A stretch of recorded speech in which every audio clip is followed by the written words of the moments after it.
Welcome to another edition of the Backyard Professor videos. I'm Kerry Schertz, the Backyard Professor. I'm discussing this argument that the critics bring out against the Book of Mormon that there's no archaeological value or proof for the Book of Mormon, no history, no linguistics, no anything. Kurt Holland Vestal and Arthur Wallace wrote a book quite a few years ago, The Firm Foundation of Mormonism, and they summarize myriads of evidences for the Book of Mormon just back in 1981. I mean, it's a 300-page book. It's a pretty decent little read. They have good summaries of many points in the Book of Mormon. I'm going to read on page 81 and 82 some of the ideas that's found in the Book of Mormon record that have now been confirmed, and it's even been further confirmed and enhanced since 1981. What they said in 1981 still holds today and is stronger. There are critics on the internet who say that through the years the Book of Mormon has gotten weaker. This is utterly ridiculous. It has not gotten weaker. If anything, it has gotten far stronger.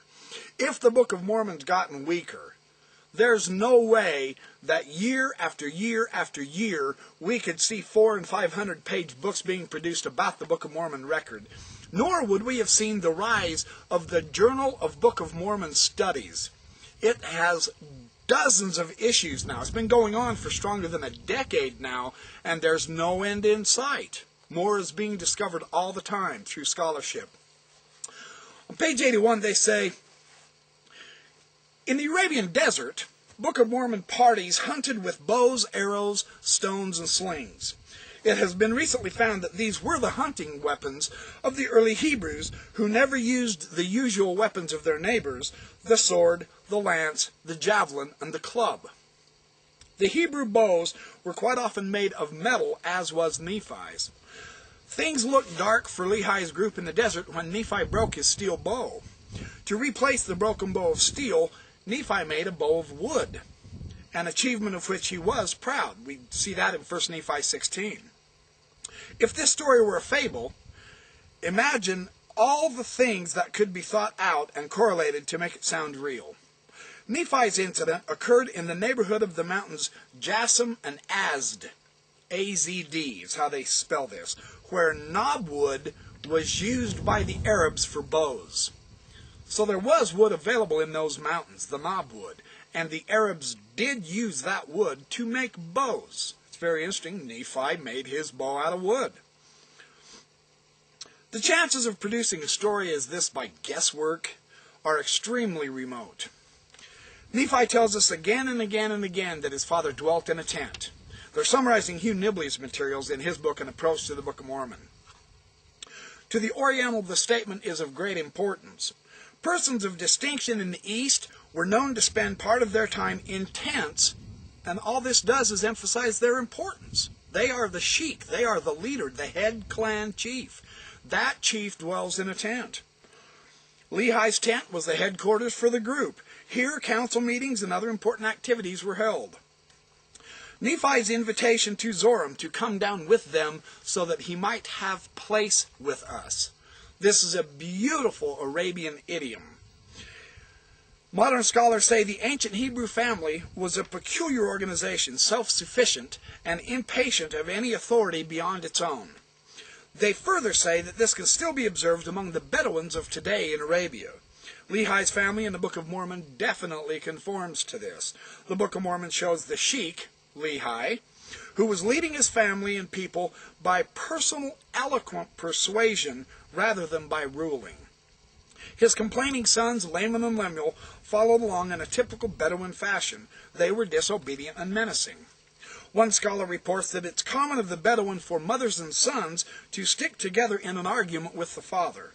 This was just such a case with Lehi's wife and sons in the Book of Mormon. The women of Lehi's group had a hard time in the wilderness. The Arab hunts, talks, cares for the animals while the women do all the work. Lehi's party in the desert appeared to be no different, and Nephi said that the women became strong like the men through their constant labor. An Arab can save face only by yielding to the persuasion of women.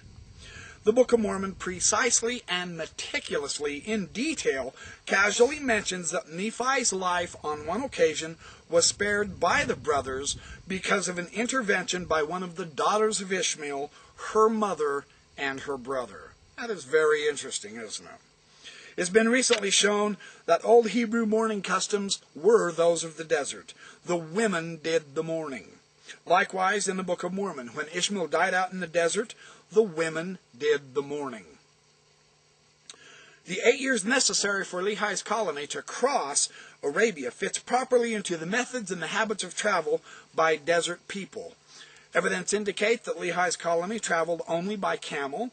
Their failure to mention it specifically is a mark of authenticity because, of course, the camel was the mode of travel. An Arab never said that he traveled with a camel unless travel recently meant to go by a camel.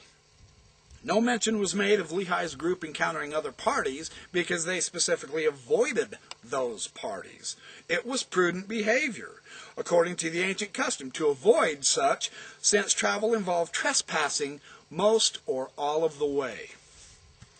So that's a brief rundown on some of the extensive evidences that both Hugh Nibley and actually Sidney B. Sperry talked about it a little bit. John Twetness has come out with a lot more demonstrating Lehi was an actual metalworker. The customs, the themes, the processes, and the actions and reactions of the early Book of Mormon people of Lehi and Nephi fit the Arabian desert Bedouin lifestyle like a glove on a hand.